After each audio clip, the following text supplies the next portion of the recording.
kurs haqqında mənim bir yaxın rəfiqam var. O mənə dedi ki, belə bir layihə var. Mina axtaran qadınlar üçün layihə var. Sən orada gedib bəlkə özünü sınayasan.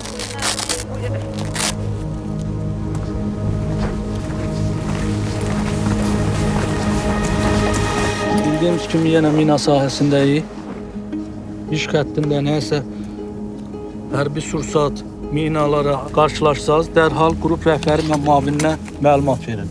Detektorları test edirik, xəttlərə çıxış başlayır. Gedə bilərəm.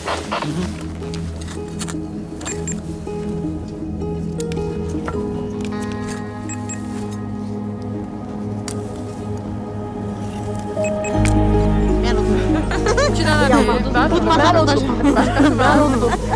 Bu düzəngahlıqdan tapmışsınız da şükür edeyim. 5, 4, 3, 2, 1.